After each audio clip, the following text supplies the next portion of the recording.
In this month of February, Streaming Things is brought to you by Chester Copperpot, David Malfara, Rabid Dog in a Barbie Car, Jose Ruben Cruz Rodriguez, Thomas Alexander, Emmy, Valerie, Stanton Valentino, Crystal Trujillo, John Collins, Ghost, Andrew Gray, Jen Robinson, Kate, Chloe Richardson, Kalisha Reeves, Kiki Newton, Kevin Strother, Jeanette Murphy, Casey McCain, and the one and only Enza.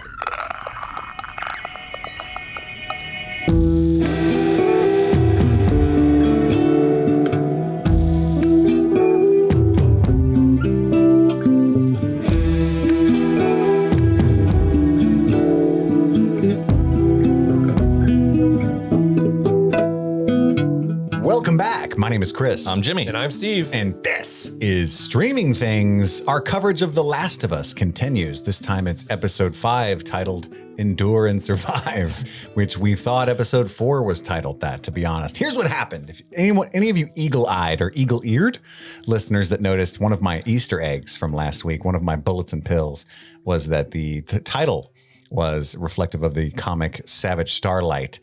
That is because right as the episode aired, this was the week, mind you, that Andy was on. And so Jimmy texted me at like 9:02 p.m. Eastern Standard and said, episode 5 is titled Endure and Survive, like Savage Starlight. But I read it quickly because we were already watching the show. And I looked down at my phone and just saw Jimmy saying the episode's titled Endure and Survive. My bad. He's trying to blame you. Yeah, Jimmy. I know. He's trying to rake you across the I even body. said he texted the correct info. I misread it. Just got excited. So the entirety of that episode, all three of us thought the episode was called Endure and Survive until later in the night, Steve was like, fuck, and found out and had to go back. And we actually made it a running joke because the way I said endure was weird. Yeah. And so we kept saying it over and over and over throughout the whole show as an inside joke. And Steve had to edit out every single one of those instances. Yeah, I edited last week's Last of Us episode twice. I edited the first time, and then when I went to post it and double check the episode title, realized that was not the title, and had to listen to the whole goddamn thing again because we made it such a big hullabaloo. Hullabaloo. And I think, and I ended up missing one. So Yeah, it was in the bullets and pills. But so yeah, Steve had to stay up till like 3 instead of 1:30 a.m. The night before work, editing the show. That's my bad. But for anybody that caught that and thought it was weird, that's what happened. Also, if you're watching on YouTube or Spotify video or whatever, and you notice that our shit looks different, it's because it does. Steve has rearranged our studio here and bought some different lights. And so we're still kind of in the process of reevaluating our visual atmosphere, if you will. yeah, we are halfway happy. This is not the final look of the studio. COM promise. I look pretty cool. You look very moody. It kind of looks like we're in the apocalypse of Last of Us. But this is not going to be the final look, but we are halfway there. Hopefully by next week, we'll have a much more accurate representation. I look of what blown we out. look like. I'm already so pale. It looks like we're about to cover Powder, the movie from the 90s. You could turn one of your lights off if it's that big a deal for you. I'm just explaining to the audience, like, does Chris, is he trying to look like he has leukemia in reference to Sam? You're just evenly lit. Yeah. I believe you, buddy. Maybe I hate my own face. I think that's it. It's not judgment of your lighting. It's my own self-loathing. Well, get a better face. I think you look great. So that's what's going on with the visuals there. And I want to say this too. It's very kind. We're all stuffed. Very much so. Stuff. We just ate $100 of Arby's. We had the meats. Somebody reached out to us, reached out to me via Instagram and in the DMs, if you will. But it was not a pic of the D, thank goodness, right? And they said, hey, last week we were listening to your show and you guys were joking about Arby's for so long that it forced me to have to go buy some. So damn you for that, but it was delicious. I was like, haha, cool. And then he said, I'd like to buy you guys some Arby's for next week's episode. And I was like, oh, you don't have to do that. But I was like, but the Venmo's in the bio and stuff, you know? And, but I just thought it was. You don't have to do that. Link. Links in the link tree. And he dropped $100, I guess, because we had talked about how expensive it is to get Arby's and he knew that was necessary, which is incredibly kind. And I just want to say thank you so much. That person did not give me permission to release their name.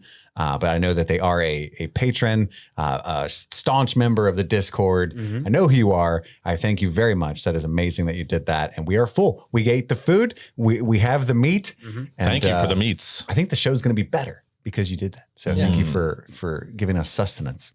Yeah, really that sponsorship deal with Arby's and Last of Us is really paying off for them, at least in this podcast world. Yeah, they made at least 2 sales because of us. That's more than some of the sponsors we've actually had. Yeah. So, yeah. so thank you so much, not to Arby's, but to that person for feeding us this evening. But let's move right along into it. You can always email our podcast at streamingthingspod@gmail.com. In fact, it's Monday as you're listening to this, most likely at the end of the week on Friday, I think, we're going to have a mailbag episode. That is correct. So we're a little past the halfway point of our The Last of Us coverage. So we asked everybody to either write into the Discord or email us at streamingthingspod@gmail.com. So by the time you hear this, we will already have recorded the mailbag, but that doesn't mean you can't email us some more questions and concerns and comments, or especially corrections. You can follow us on Patreon. Subscribe at patreon.com/streamingthings to get a variety of bonus tiers and content. We have extra episodes each month, and some people even get access to the Discord where they can talk to us and other people just like them directly. And there's a thriving, awesome community in that Discord. If you want to join that, that would be amazing. You can also follow us on social media. We're on Twitter at StreamThingPod. You can follow me most places at Movies Are Therapy, including Instagram, where you can DM me. Steve is, was it S_May13? 05. S_May 05. But your on Twitter Instagram. is Steve May 13. Yes, Twitter is at SteveMay13. Jimmy, do you have anything you want to plug social media wise? At Oh My God, it's my Instagram. All right. GADD. That's 2 Ds for a double dose of this pimping. That's right. That's right. Can't get that confused, baby. But moving right along, The Last of Us Episode 5, Endure and Survive. Because it dropped early due to the superb owl, I actually got to watch this episode twice for the first time before recording this. And I even watched, I usually don't, but I even watched, I usually don't, but I even watched Are you having a stroke right now? the conversation between Neil Druckmann and Craig Mazin about the after the episode stuff, because I was getting my computer and stuff together to come here, Steve, and it was just playing. And I was like, I have to watch it. Just stopped everything you were doing. For listeners, you were wrapped. I was deer in the headlights just now. Yeah, so I saw some extra stuff like that. So that's neat. Anyhoozle, this is The Last of Us Episode 5, Endure and Survive. Steve, what were your overall thoughts after watching this episode? So briefly going back, like you mentioned, because of the superb owl, this episode did drop on Friday, which actually enabled us to do something really, really cool this week. That was a lot of fun. I love doing it. So what we did was watch the episode at 9 p.m. on Friday, and then I hosted a Discord hangout where all of our Patreon members or the Discord members could join us. And I had a Steve's Fireside Chat where a bunch of people joined You in. even had a fire in the background. I had a fire in the background, yeah. Where everyone could like kind of geek out about the episode in real time, like right after it ended. And that was honestly one of my favorite moments being a part of the show. I really, really enjoyed that. You two hopped on for I felt like I ruined it. I felt like I was ruining the vibe you had going on. You're like, You didn't oh ruin God, it at this all. guy's here. Yeah, oh fuck, Chris is here. He's going to go on a tangent about Titanic. Oh, there he goes. We did have Titanic talk, that's for sure. But yeah, that was a lot of fun. But okay, but in terms of the episode itself, I do want to bring you back Take us back. to last week. I hear you. I hear you, Steve. I don't know if you know, Chris, but there is a hashtag out there called hashtag Steve was right. Because last week you were like, where's my action? Where's my action? Where are my zombies at? And I'm like, my friend, they're saving it for next week, I bet. And wouldn't you know it? Literally every single one of them. They win. Literally every zombie in this show just came out today. Yeah.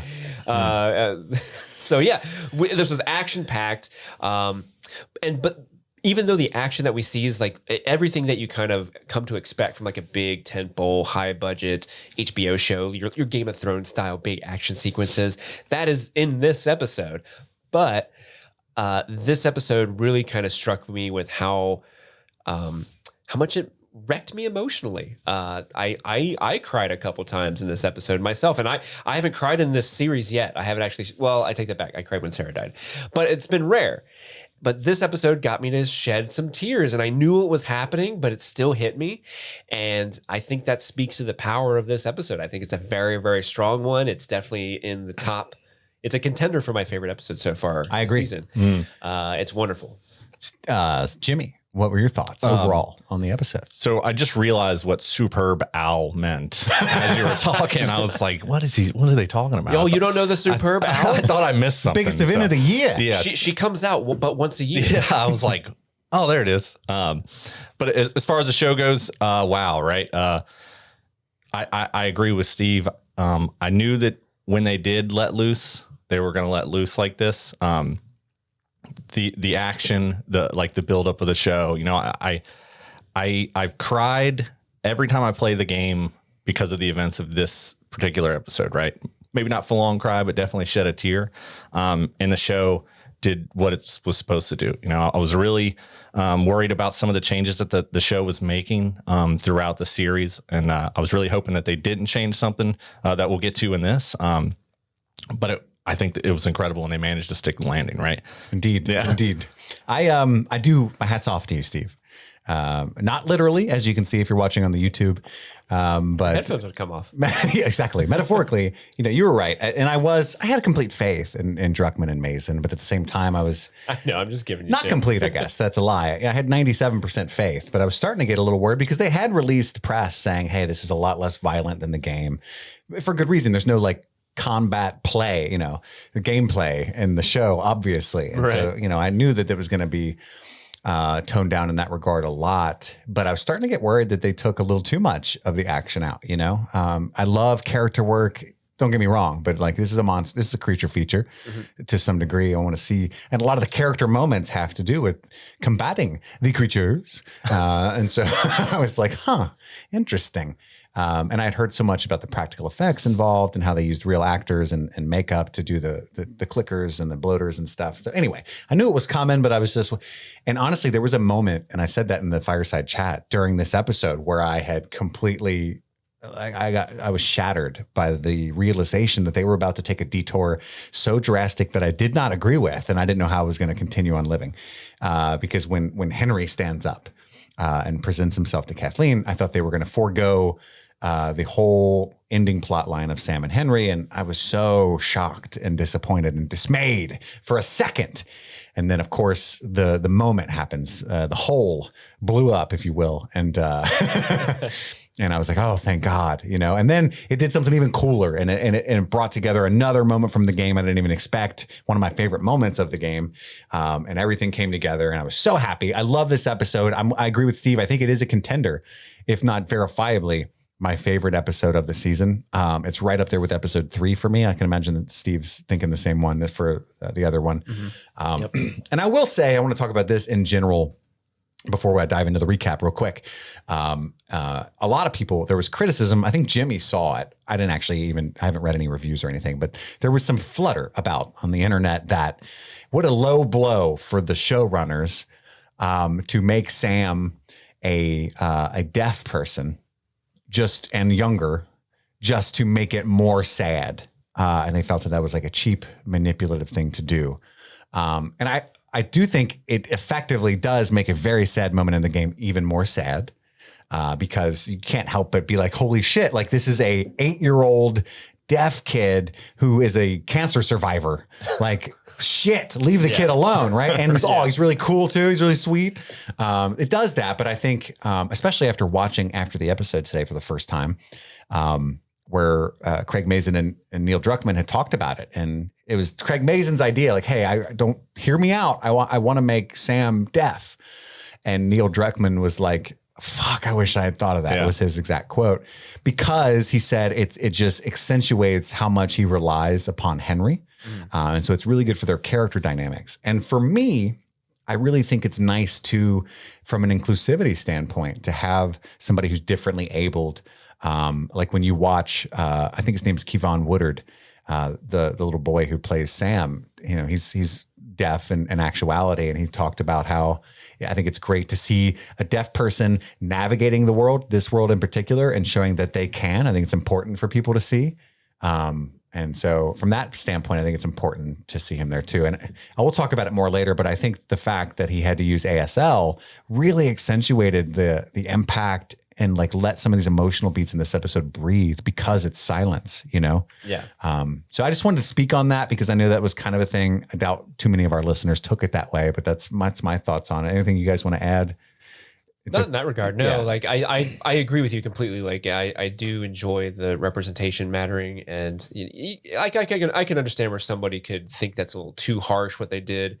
I know my girlfriend texted me like, "What is this show?" Right. Like because she was devastated by it. But like, I wouldn't say like this was like a manipulation, as it were, as just having other people on. Represented on TV, Yeah, and it's sad. I would argue this is the saddest moment in the story. Oh yeah, I think agree so. with you, for sure. Because episode 3, it's not even sad per se. It's beautiful. It's what makes that. It's bittersweet. Yeah, it's such a tearjerker because they did have a great love and they got to live a life together despite the circumstances. And it's a beautiful thing that makes you cry in a kind of a happy way. Where this is just straight up, just gut wrenching sadness. This is Grave of the Fireflies. Yeah. But anywhoozle, bringing it on home. Let's talk about our recap now of the episode. Last of Us episode 5. It starts out basically restarting the timeline, but from Henry and Sam's perspective. We dip back a little bit into episode 4 stuff, but from Henry and Sam's perspective. Kansas City, so about, I think like 2 weeks, it's safe to say, or 12 days or so before Joel and Ellie showed up in Kansas City. Kansas City is freshly liberated from Fedra. Everybody's celebrating and executing all at the same time. Woo! Hang them higher! He says higher. Punch him in the dick! Stuff like that going on. Fedra agents being tortured. The collaborators surrender now. Somebody over the loudspeaker says. You will be given a fair trial. Yeah, for sure. Which, spoiler alert, they aren't giving us a fair trial. That's not a thing. Yeah. She's like, you're guilty. Henry and Sam look on, and this is where we find out immediately that Sam is deaf, and then they sneak away. And there's one shot where right when they sneak away, it cuts to a Humvee dragging a body, and there's just like a comical amount of knives sticking out of this guy's Like body. everybody in the city just stabbed that guy. I think you got him, dudes. they're angry. We find out why later, and it's legit. Yeah, no, for real.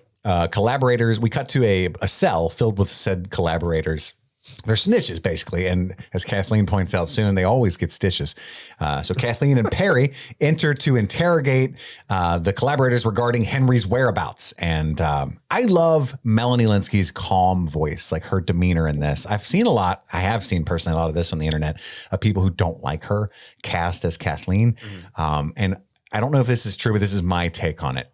I think everybody that hates Melanie Linsky in this role wants something like a Jeffrey Dean Morgan, like they want like this outlandish, like a character. Negan. Yeah. Like they want like a Negan. Right. Yeah.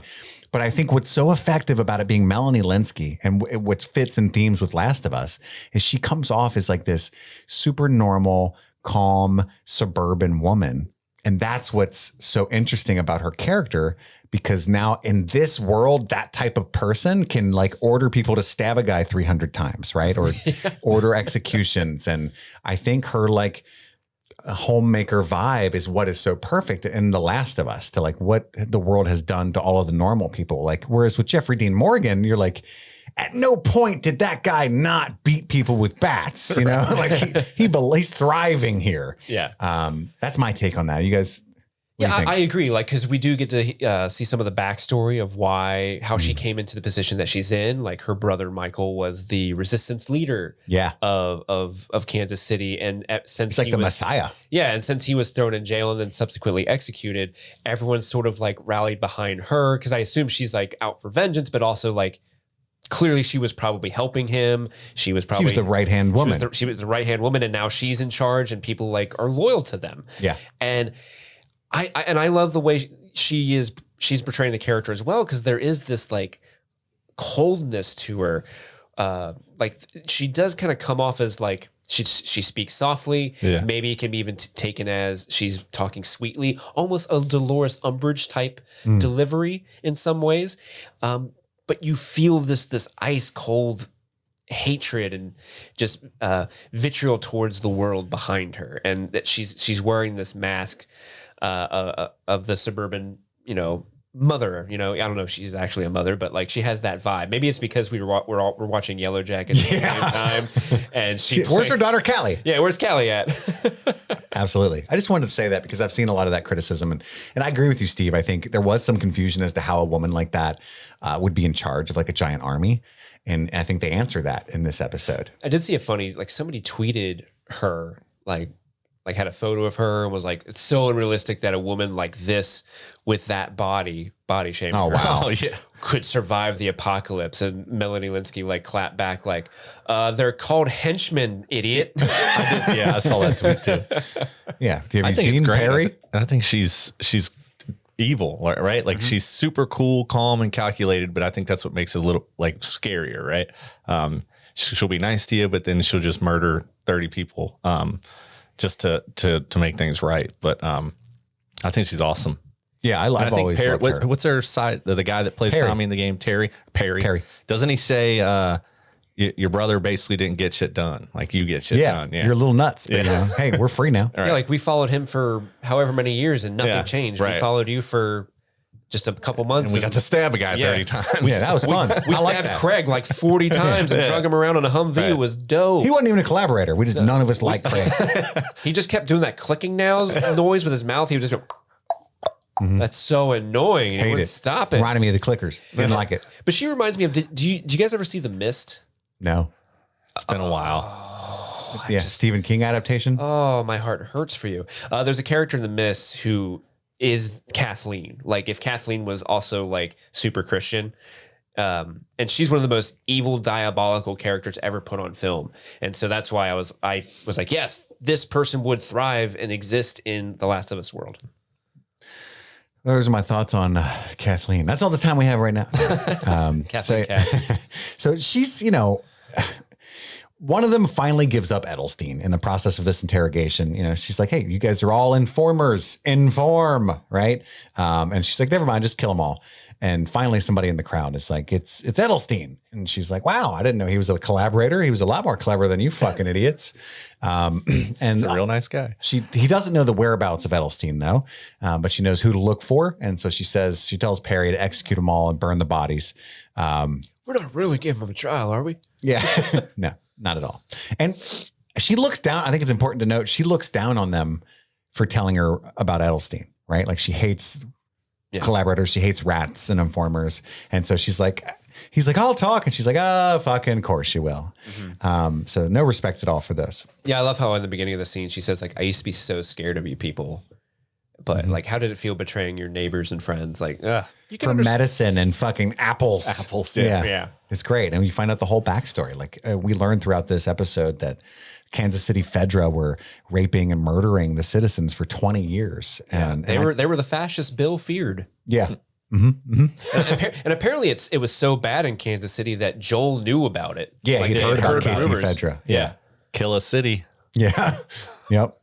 And then Kathleen orders a door-to-door search for Henry against Perry's advice, right? Like it's an important thread throughout this episode that she's consumed by vengeance. She's going too far, and she ultimately leads her people to ruin, to victory, and then straight to ruin because of her inability to forgive Henry. And so they go to execute the other collaborators. Like I said before, we cut to Sam and Henry entering a building. They run into Edelstein. Neither Edelstein nor them have any bullets or anything. And he shows them the attic hideaway that we saw in the previous episode. And they have, so like I said, no bullets, very little food. And his plan is to go into the tunnels. And Edelstein's like, oh, so just kill yourself. So there's some foreshadowing about what's going on with the tunnels there. But they have 11 days of food. And then they talk a little bit about Sam. And Edelstein tells Henry, he's scared because you're scared. Like that's all. And so there's a really sweet moment where Henry goes to comfort Sam and he tasks him with decorating the hideout. Big bag of crayons. Giant bag of crayons. And, then I like that in the previous episode, we found that attic from the perspective of Kathleen and Perry. And they found all the cans of food and we saw the superheroes everywhere. And it's just like, what the fuck? And it's really neat now to see this to go back and see how it happened. But we cut to 10 days later and Henry's watching all of the resistance soldiers outside looking around and going about their business through the window. Sam wants the last can of food, and he keeps saying, no, we got to wait. We split it 3 ways with Edelstein. It's the last can of food. And Sam's like, is he even fucking coming back? I really feel like he's not. And I'm super hungry. I'm hungry. I'm super Sam, and I'm super hungry. Yeah. And it reminded me of... Edelstein went out to look for food, right? That's what that's what I was about to ask you guys. Why... Because he said food's super hard to find is the only clue that we had to where Edelstein is. Yeah. But he could easily have just been referring to that's why we can't eat the last can, because who knows when we're going to find more. Yeah, that's a good point. So I don't know why Edelstein would have risked his safety and where he was going to be. But we know he's not dead yet, even when they leave, because he doesn't die until a little bit after Joel arrives. Mm-hmm. So it's neat that we know he's just sitting in that room about to be interrogated by Kathleen. He ain't a snitch either. He's, he's not. Yeah. Edelstein is not a snitch. True. He's real G. He's a good collaborator. Yeah. Yeah. It's like, where's he at? I delivered you. Emotional appeal. How about that? I love the term collaborator, though. Yeah. That's what they call him. And it sounds so nice, like, oh, collaboration. Let's work together, everybody. Teamwork. Yeah. Hey, I help you, or you help me by giving me medicine. I help you by getting my neighbor's shot. Win-win. Collaboration. You want to collaborate with me when I stab this guy? It makes the dream work. Oh, Craig? I fucking hate Craig. I got 30 knives with his name on it. We apologize to all of our listeners named Craig. Then we cut to Henry decides it's time to leave. Edelstein is dead, as we just said. We'll find that he will be soon. And then he paints a superhero mask on Sam. Somehow Sam got a whole ass can of paint he was coloring with.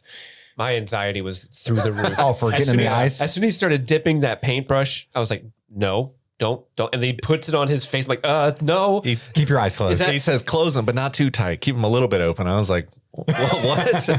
In the real world, that scene would end differently, where it's like, keep your eyes closed. And he does it. And then the kid just starts crying. It's like, oh, shit. Because then it's got to dry and everything. Hopefully it's not lead-based paint. I mean, it was the early 2000s. It's Kills, the oil-based primer. So anyway, he doesn't though. He becomes Super Sam. It makes him feel better. My heart went out because at one point Sam's like, is he not coming back? And he's like, no. Did they kill him? Yeah. And just poor Sam's little face. I liked Edelstein. His buddy's not coming back. That's a bummer. That's who drew all the pictures was Edelstein. And he's like, can I have the last direction? He made my vision on the paper come to life. Can I have the last can of food now? Yeah. So then his portion, right? Henry looks out the front door little window and he sees Joel and Ellie arrive, crash the car. He sees the whole fight through the window and he watches Joel kill one of the soldiers. And he looks down at Sam and he says, "New plan." And I love this scene. It's really cool because the layer of it is that Sam obviously can't hear what we're hearing. So he just sees Henry's frightened reaction and then panics and goes, "What?" And it's so weird to think of, and then Henry mimes shooting, right? But Sam is just basing his whole world is based off of Henry, right? Mm-hmm. Like, hey, what, are we not cool? Are we scared? We're scared now. Why? Did we run out of paint? So this kind of took me. I was confused at first because he says new plan, and then it kind of jumps to them sneaking up on Joel and Ellie. So the whole day passed, and at first I was kind of like, wait, what happened? What happened in between then? What did they get to in between that? No, it's because Henry saw Joel and Ellie kill the soldier, and he immediately was like, I need to work with those people. Yeah, that dude's badass. We got to find them. That guy's going to get that. That dude's are taken out. Yeah. Yeah. So they intentionally snuck up on Joel and Ellie, and I didn't really get that fully into my second watch as well when he says, "That's how I found you. I know this city." And I was like, oh, he went straight for him. It wasn't like an accident thing. So Sam and Henry enter the building with Joel and Ellie. They step on Joel's crunchy alarm system, which doesn't work because he immediately decides to step around the crunchies. Yeah, they figured it out. And then it starts where we left off last episode. Cut to their guns to their faces. And I love this. My top 3 favorite moments was Impossible. My Fireflies were really hard to decide because there's so many good moments. But I love this, that basically Henry gives his pitch. Like, hey, we didn't hurt you. So when we put our guns down, you're not going to hurt us, right? And Joel's like, that's right.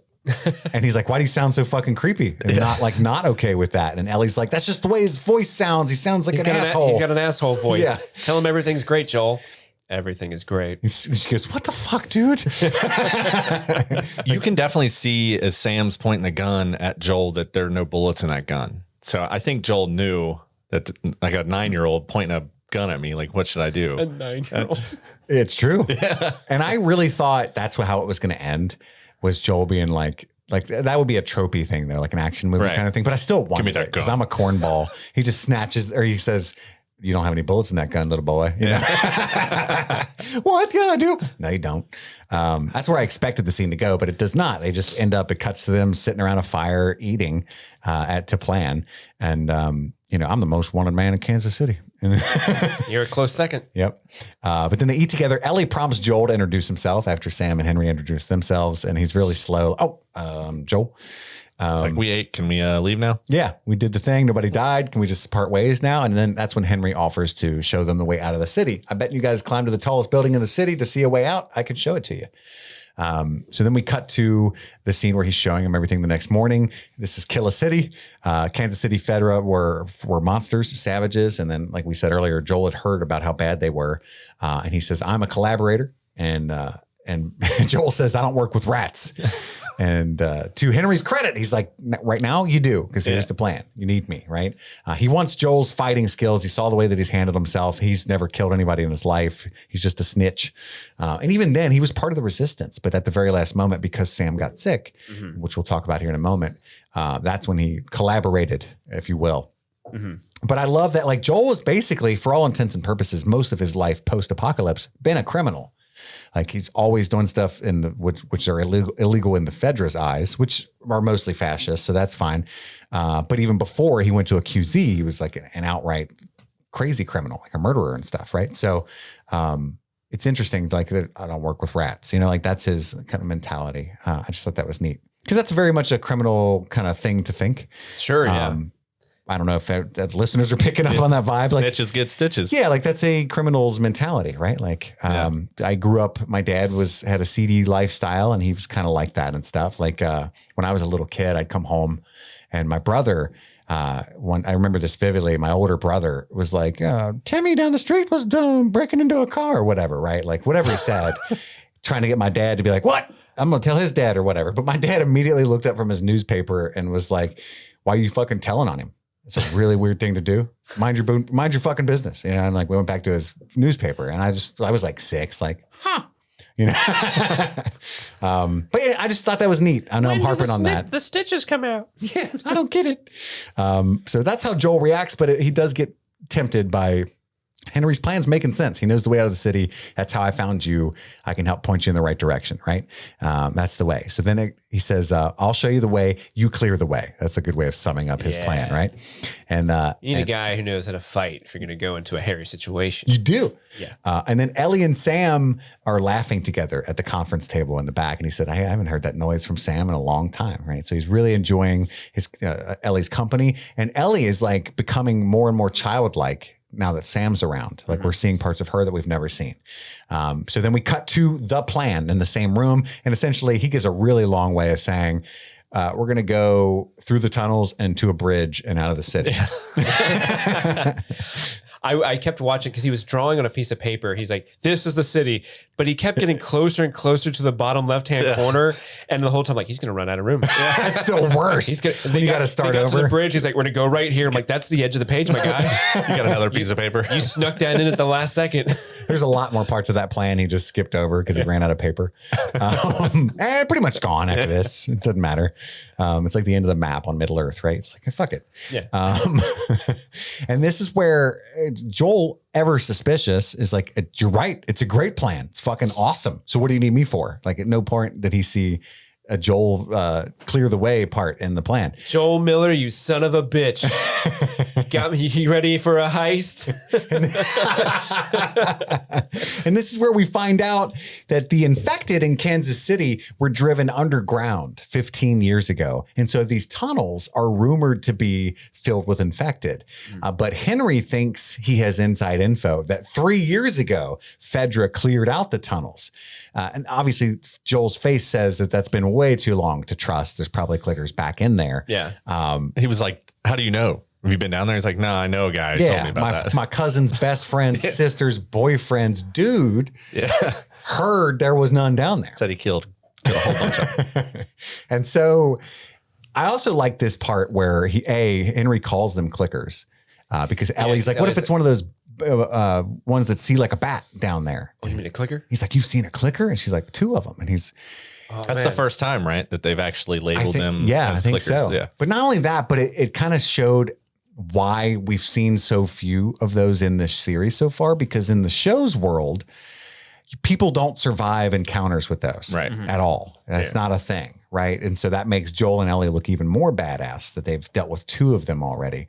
Whereas in the game, you just kind of throw a brick and they're like, huh? And they're like, stab them in the back. Easy. Yeah. I'm just so hungry. That's what they say. I heard a bottle. Hopefully someone yummy's there. I love oatmeal cookies. I love them. I'm definitely not Steve. Hey, you've been swayed and measured. That's true. I shouldn't say that. At the end of this, I like Henry's. Yes, that's my dicey as fuck plan, but that's all we got, right? Like it's. I love that actor, Lamar Johnson. I do love when at one point Sam, does he write it or does he sign to Henry? Like, what are they saying? He signs. He like slams on the table and then signs. He's like, hey, what's going on? And Henry's like, oh, they're saying they're going to help us, right? Yeah. Like, yeah, but then cuts to are you Sam. gonna make me look like a liar to my little brother? Yeah. Yeah, the Awkward. look on his face is like tight. Oh, hell yeah. I'm going to go back to color. And so then we cut to them beginning their trek in the tunnels. Secret tunnel. Secret tunnel. I think somebody emailed and was very appreciative of that joke. Yeah, they got that. I still don't know what the reference is for. It's an Avatar, the anime, the cartoon Avatar joke. I've only seen that once. There's ago. an episode where they go through a secret tunnel and they just happen to be paired up with a traveling minstrel group. And the guy keeps singing that like secret tunnel, secret tunnel, and it's a fun little bit. It's a fun little bit. So they're in the secret tunnel, and there's a cool moment where Joel looks at Ellie and he says, "Get your gun out," right? And you notice the gun's not in her backpack as he instructed her to. It was where he instructed her to put it. And there's this kind of where he looks at her for a second, and then he's like, "Nah, fuck it." Did you see the look on her face? Like she was the coolest thing out there. Like she's like, it took her all of like 5 seconds to reach in and grab it. But the whole time she's just looking at him like, I got a gun. No big deal. Check me out. What's up? Where's your gun, Sam? Oh, you don't have one. Don't you have one? Awkward. Yeah. Weird. Oh, what do you got? Crayons? Only grown-ups get guns. Yeah, not a big deal. I shot a guy in the spine. He begged for his life. At one point, Henry's like, man, your dad's real serious. And they're both like, not my dad, not my daughter. Yeah, that's the next thing. Is at the exact same time, they both say that he's not my dad, which I thought was really cool because that's what this whole episode is about, is Joel realizing what Ellie means to him, right? That's the whole point of the characters of Henry and Sam, is that they're kind of a mirror image of those two. And it's not a good thing in Joel's eyes because he's letting somebody in, and in this world, it's dooming yourself to be hurt, which is what the function of Bill was in the game as well, was a character to warn him not to hang out with somebody, you know? Right. But anyway,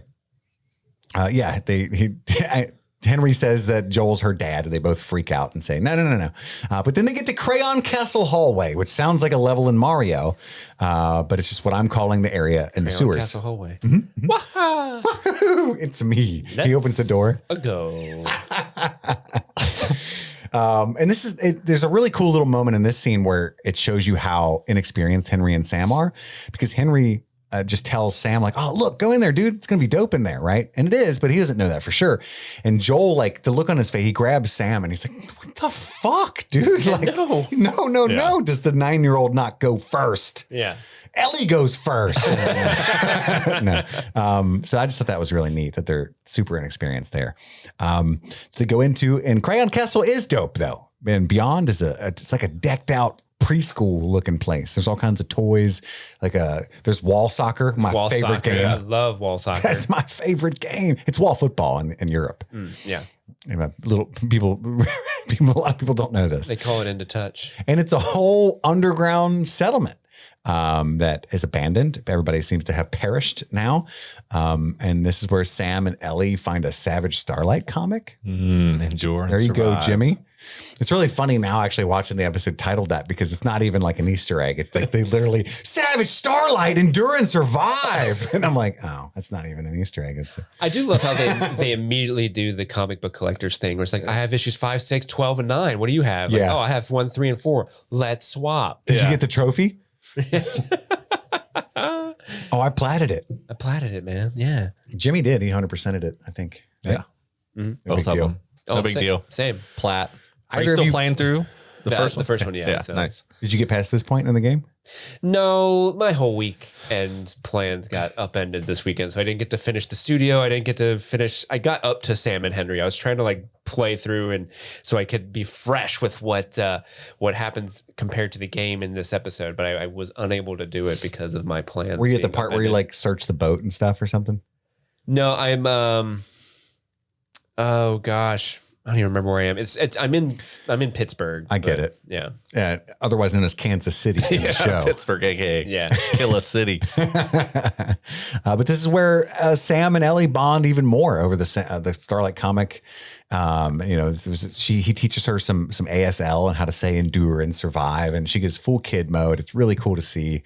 And they decide to wait for dusk to make their escape further through the tunnels, and it's also an opportunity for the kids to relax and experience some innocence for the first time, pretty much at all that we've seen in this story. So yeah, they start to bond, learn some ASL, play some soccer while Joel and Henry talk, right?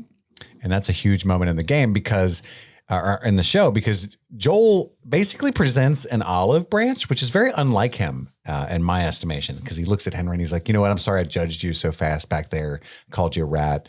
I don't know your situation. I don't know your situation. I'm sure you had a really good reason for doing what you did. And in fact, I think they're being a little crazy. Why are they pursuing you like this? Just because you're a little snitch? Not a big deal. They should just let you go. I think they should chill. Yeah, you're trying to protect your brother. If whatever you did to protect him, I get it. Yeah, I get it. I understand that. And then Henry's too guilty to accept the olive branch. You know, he says, hey, I lied to you when I said I never killed anybody. There was a guy named Michael. You know, he was the leader of the resistance in Kansas City. Excellent person. Very forgiving, very wise, very kind man that anybody wanted to follow to the ends of the earth. I know I would have, but then Sam got leukemia and there was a pill that was effective in treating him that only Fedra had. And they wanted a high price for medicine, which was offering him up, which I did. And that was Kathleen's brother. That's why she's so pissed. And Joel's like, oh, yeah, I would definitely kill you. You know, like he's thinking of Tommy. Henry was saying that he was the bad guy in the story. He said, I am the bad guy because I did a bad guy thing. You might not be her father, but you were someone's, is what he goes on to later say. I think this is the crux of the entire theme of both stories, The Last of Us 1 and 2 in the show. And I just want it to be very clear because there's a lot of criticism of the last game or the second game. And I'm not going to get into that here, but I think the crux of that issue is that they don't understand what we're talking about right now, which is there is no protagonist to this story. There is no hero. There is no villain. And that's what's so beautifully put on, showcased in this episode, because Kathleen is a hero to her people. She liberated her town from fascists, literal rapists and murderers. She is, that was a great act that she did. And all the people that we've seen her being unkind towards are quote unquote bad people because they've done things to her family and her friends for decades, right? So she is doing nothing wrong, except that she's consumed by vengeance for Henry, and that's her fatal error, right? Like her moral code is too rigid, but she's just doing that because of love of her brother. Why did Henry betray her? Love of his brother. Yep. What the fuck, right? Like that's what the game's always about. Yeah, the games are always about like what are the things you are willing to do for the people that you love. Everybody's right. Yeah. Everybody's wrong. Love in a world that's lost. Yeah, baby. And I just think that that's so important to understand going forward. Is like Joel's not a good person. He's not a bad person. Even though this is a really fantastical monster-based show, it's a show grounded in the reality that everybody is only as good as their most recent action, and put to the test, the ultimate test. What would any person do? Probably the best that they can to survive, and which most of the time doesn't amount to much on paper as far as a moral code goes. You know what I mean?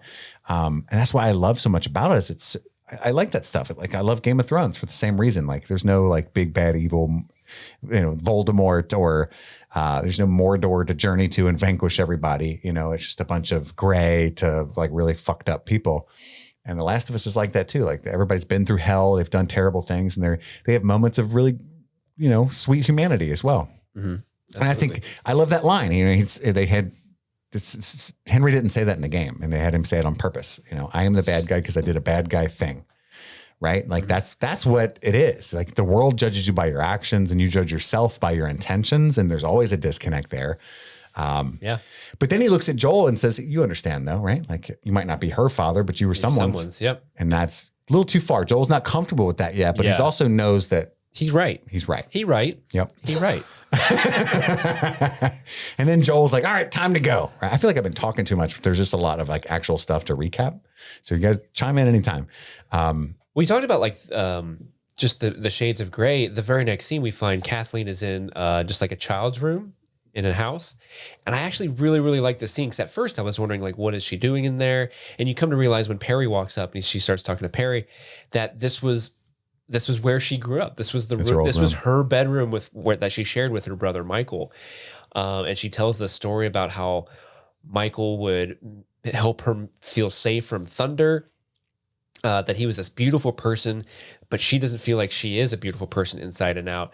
And she was saying like, are you coming up here to tell me to forgive Henry for what he did? Michael would tell me to do that. He did tell me to forgive Henry. The last time she saw Michael before he was executed, Michael was basically Jesus. He was like, turn the other cheek. He was the Kansas Cured leukemia. He was the Kansas City Messiah, right? And but she isn't that she isn't that good of a person, and she can't bring herself to that. And I love that idea that they like went out of their way to humanize her even more. Cause yeah, it's very easy. This woman is very cold and calculated. And really the only time we see her is she's trying to kill these two kids and also murdering a bunch of people who we don't really get to see, but people are telling us are fascists and did all this awful stuff. So without this context, I think this scene really humanizes her. And I think it's really needed because without this scene, I feel like she does kind of, she could have become like a one-note villain of the week type character, but I think this scene really kind of makes her her own individual person. Yeah, and it's like it's her life experience is that she sees that Michael is forgiving and selfless, but that led to his downfall, right? And it's like, and not to bring up my dad again, but he's a very tortured person that I learned a lot from, if nothing else, and how not to live your life. But my dad used to say, no good deed goes unpunished. I think I've said that on this show before. That's how pessimistic my dad was, because it's just his personal experience from his twisted perspective that every time he went out of his way to help somebody, he ended up the worse off for it. And so Melanie, Kathleen saw her brother be the way that he was, live his whole life the way that he did in this selfless, forgiving way down to his last breath and just get executed for it. Mm-hmm. And so she's like, so fuck that, and that's what she tells Perry. Like, and what did he get for that? Where's the justice in that? Perry's all for it. He's like, listen, I'm here for it. Hey, whoa. I don't know why you just went on that big speech. I don't know if there's like a camera or something. Let's just kill them all. Same team. I came in here to ask if you seen my beard oil. This shit needs to be kept up. Nice it's beard. beautiful. This shit's crispy. That's a beautiful man. The men aren't going to respect me if it gets brittle and split ends and shit. Come on now. My gun keeps getting caught in it. Got a reputation. I need it to glide across the barrel. Yeah. I killed them other guys earlier, and Craig, and Stabbed him. This scene, I do want to. Before we move on from the scene, I do want to touch on something that touch me. This is my general complaint about the entire series that I've noticed in the 5 episodes, and it's my one complaint about the whole series. But I think it's worth mentioning because it's something I'm noticing in every episode, and every episode I'm disappointed by it. And that is the set design for the show.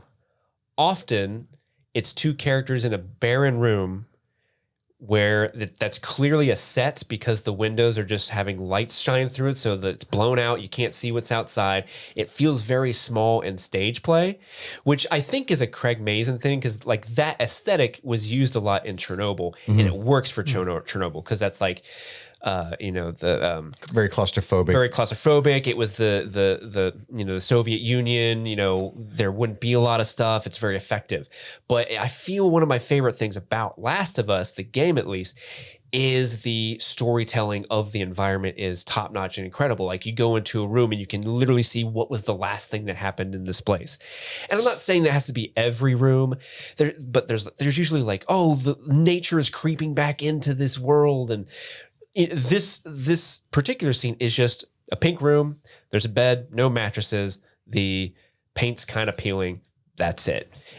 I feel like it would be so much more effective if it was like this gross ransacked room. Maybe you can see some more semblance of like, oh, there was a family here. She lived here. Maybe there was a little piece of her and Michael's relationship on the floor.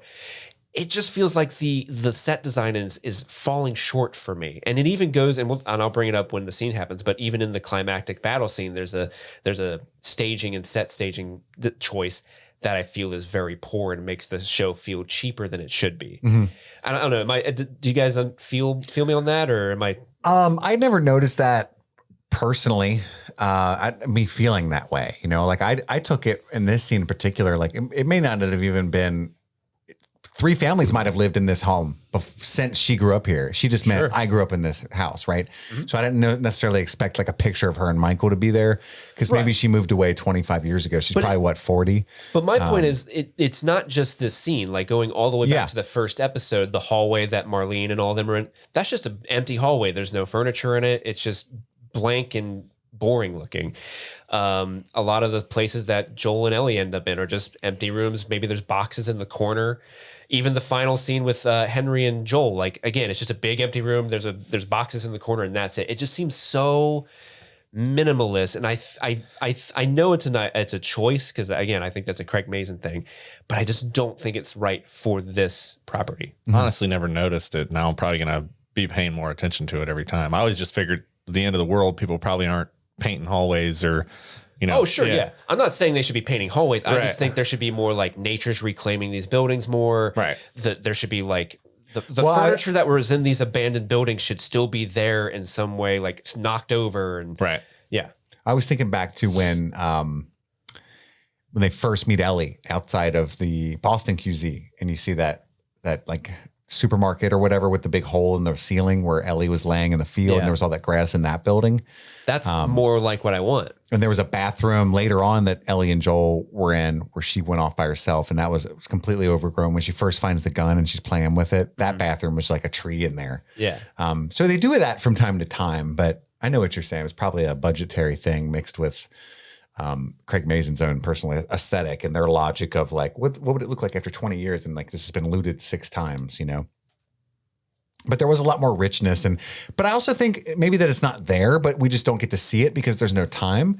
Because a lot of that stuff that you see that you're talking about in the game is when you fuck around and walk around off plot. And you know what I mean? And there is none of that in this game. Right. But like literally like every room you go into is, again, there's just the big scenes with characters talking to one another. There's no furniture in between them. Yeah. Everything's pushed against the walls. And it just literally looks like a small stage play. Yeah, it just looks like a stage play to me. And like they're not in an actual house; they're on a set somewhere. And that's just how it reads to me. I want to see Joel open a bunch of drawers with nothing in them. That's what I want. Just to get satisfied from the game. I just want to see him like bend down, like fuck. Yeah, he walks past a bunch of kitchen counters, and then that like little white triangle like pops up under each door. He just ignores it. See him get shot in the leg and then wrap something around his arm. Just for a little solidarity, damn it. But yeah, so in this, we have the scene between Perry and Kathleen, and it ends with him saying, hey, we're cool. I'm with you. We're all with you. And she's like, good. And then we cut back to Joel and company. Chiefs. They move on. They're on the other side of the tunnels. And, sport ball and superb owl. Henry Isn't it great that insert winner of the Super Bowl here won last night? Yeah. Henry starts celebrating too early. He's like, yeah, I fucking told you. No infected in the tunnels. Dopest plan ever. Right. And Ellie invites them to Wyoming, and Joel kind of grunts and Henry's like, that's fine. I think we'll have to make our own way. And she's like, no. He'll change his mind. He always does this. He's like, no, I don't want anybody to do. And then I'll bother him a bunch until he changes his mind. It's like the thing that he does. But in the middle of that, they get shot at from an upstairs window far off. And they all run for cover behind an abandoned car. And Joel forms a plan. Hey, I'm going to run around the back, go up top, kill the guy. He's not going to shoot me because it's dark and he can't shoot for shit. And he's old. We didn't know that yet. But his aim is shit. His aim is shit. Yep. I love that moment. Joel's just so confident. Like, he's not going to hit nothing. Do you trust me? Yeah. Do you trust me? She trusts him. That's an important question because up to this point, they've just been building trust. And this is kind of like where the rubber meets the road. Is that an idiom? I feel like I can use at this point. Beans are out of the bag on that one, man. Yeah, the beans are out of the bag. That's an inside joke for 39 people. And she does trust him. And so he does sneak around the house. While he's there, though, right before he gets to the sniper, he looks to his left and he sees the bridge that Henry was talking about. How did you interpret that? I think for a split second, he was like, should I just go? I think that's what it's meant to be, is like, that's his fork in the road. Like, am I really going to, not just Sam and Henry, but Ellie even, like, am I really going to spend my whole life protecting her? Like, I can be free right now and go get my brother. That's all I want. That's to Wyoming. I don't know geography, but I think Wyoming's right there. And literally just right there. Cross that bridge to Wyoming. Is that how you took it too, Steve? Yeah. Yeah. So I think that's what that was. He's like looking at the bridge like, no. So then Trust me. Yeah. Do you trust me? That's your first mistake. DTA, motherfucker. Don't trust anybody. He's training her the hard way. Yeah. What do we learn? Yeah. Joel sneaks up to the old man sniper. Old man sniper. Isn't that a story from the Bible or something? Old man sniper. It's me. I've been sitting in this room for 90 years. Kathleen calls me Anthony. I don't know why. She keeps pestering me like, hey, did anybody come up the road? Did you kill any people? And I said, no, Kathleen, I can't shoot for shit. How long do you think he's been sitting there? 93 years. Mm-hmm.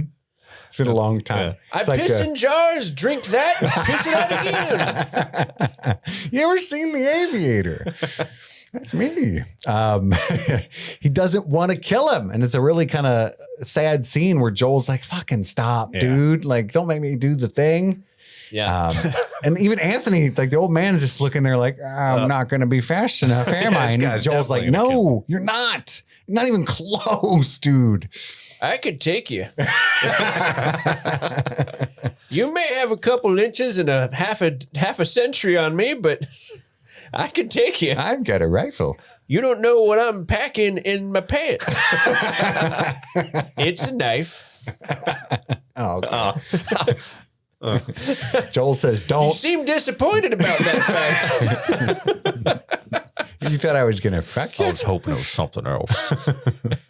But nope, it's a walkie-talkie. But what an interesting thing for Joel. Like, this is a guy that I think, just last episode probably would have had no problem just murking somebody like that, right? And now in this moment, he's like, hey, man, please don't. We could just go. I don't want to kill anybody today. He's like Sling Blade.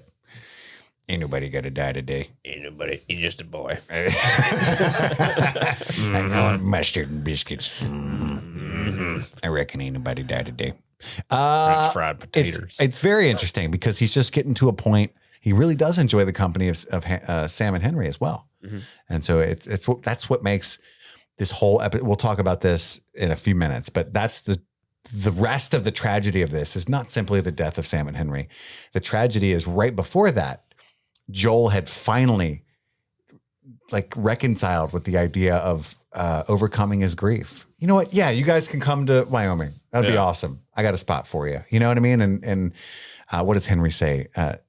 New day, new start, something like that. Like the whole idea of rejuvenation was not just for Sam and Henry, but also for Joel. And I don't think he wants to kill people anymore. Doesn't. He's been 20 years, he's been murdering people. And then when Joel wakes up to that fucking Sam clicker fiasco, you can see his face like, I fucking knew it. Yeah. Nothing ever. God damn it. I was the one thing holding the horde back this whole time. You get rid of me, they'll coat through this city like a knife in hot butter. That was the one thing. I'm the city's last defense. Sniper Tony, they call me. Sniper Tone. It's Tony time. Lock and load. And Joel's like, don't do it. And he's like, what do you mean? I'm lonely. Not doing anything. He said, please don't. What? I'm not doing nothing. Sorry, I see. Zip. Don't do it, sir. Just come on. Don't make it weird. Put your apocalypse on this. What time is it? What time is it? It's Tony time. It's Tony time. This dude just became our hero of last time. I fucking love Tony. Yeah, after Joel kills Tony, without me, they'll cut through Kansas City like a knife. I keep telling her there's a hole here with infected, but she keeps putting me off. I don't get it. I'm so lonely. Why am I the only man in this whole town? Leadership is wasted on the youth. Why is Tony stationed way the fuck out there? Old Man River. Like she gave him like one sack of beef jerky and a walkie-talkie. But he and had a fuck ton of bullets, though. and so many bullets. Yeah, here's our worst shot. He needs a lot. In hindsight, I should have waited until you guys walked closer to me. I panicked. I haven't seen anybody in 6 years. When Joel walked into that room, he was like, "Oh, thank God you're in shooting distance now." I used to be a stormtrooper. In the original movies, as you can tell. In a galaxy far, I recognize you. Don't you usually wear a helmet? That was a long time ago. In a galaxy Yeah. far, far away. Oh, my chest hurts. In Pittsburgh, yeah. So, yeah, he kills Tony. It's very sad. And then he looks out the window. He picks up the sniper rifle that Tony was using, but he hears on the walkie-talkie Kathleen's voice, "Anthony, we're still there. Or we're almost there. Hang Alive still? Yeah, I bet you haven't shot him, but just keep him there." And Spray and pray, baby. Joel screams out to Ellie and company and says, "Run!" But they don't, unfortunately. Which is funny because that's what's on the car, truck yeah. sled. Yeah. Yep. What's Like there's cars on the way. We'll fucking run them down. I love that, Melanie. That's why you're in front. He's like, oh yeah, okay. Fuck yeah. We do have the thing. Push them. Push him out of the way. Holy shit, dude. Floor that shit. Let's run these kids over, dude. I've been bored forever. That's why we wrote that on the front. Get it now. Hey, little girl, run. Can you see it? They're shooting. She's shooting at me. What a little dick. Yeah, they're trying to run them down, and Joel does his best Anthony impression. Yeah. I was so frustrated at first. It was hitting the plow. I'm like, come on, man. At least like hit the window. But I'm It's not a moving target. I don't shoot either. So, Yeah. and it is dark. Yeah, I mean, He redeems himself in a moment. It is kind of funny that like he can't hit the broad side of this giant truck, but then in a few minutes he's putting it in between the eyes of clickers right left. I like to feel like he had to calibrate it. He wasn't used to that particular rifle. He had to like lick his finger and adjust for the wind. And then he gets, you know how it is in a game? You ever like missed wildly and then get in a groove where you're like, all right, now I got a UAV. Fuck yeah. But anyway, yeah, so the kids start running and Henry's with them. And eventually Joel does hit his mark and kill the driver, and the truck swerves into a house and fucking explodes like it's an 80s movie for some reason. I like it though. And even Kathleen's like, "Oh shit." I don't know why I did Tony's voice. "I'm back." That's a big fucking explosion. Oh shit, they ran into the hole. What if somebody left the gas on? Monty Python did. And when Joel's like 8th shot missed the truck, not as easy as it looks, huh? I got better. I told you that scope's fucked up or something. Here, give it to me. But yeah, so the truck blows up and that allows them to get behind another car, not very far away from Perry and Kathleen, if I'm being honest. But basically the troops smashed through. But we forgot to mention that the gun was getting jammed to add to the tension when he was shooting at the plow truck as well. Yeah. And he's like, I was it's all about freaking those out. calibrations, man. Yeah. And then Henry grabs Ellie too. He saves her, like, because he can see through the smoke of the explosion that she's just right in front of Kathleen and the troops. But Henry offers to come out in exchange for the kids' lives, and Kathleen denies him that. She's like, "No, I got to kill them too because they're with you guys." And this is where she kind of drifts over from like morally from her perspective in the right to just downright diabolical in that sense. Cause she's like, basically and she asks a central philosophical question. Why is your brother worth more than my brother? When like in reality, practicality wise for what he could offer the world, my brother was more important. And that's just, again, the themes of the show. Like, of course, Henry prefers his brother to her brother and she prefers her brother to his brother. That's just the way life works. And if you're not able to have empathy for other people, you're not going to make it very far, which is the whole point of the game and the show. And she pulls the Final Destination card, which I think she had seen that movie before the world ended. What? The Final Destination card? Yeah, because she says you cheated fate. Your brother was supposed to die, and this is what happens. He's still gonna die, right? And I was like, she's quoting Final Destination. God's not afraid to die.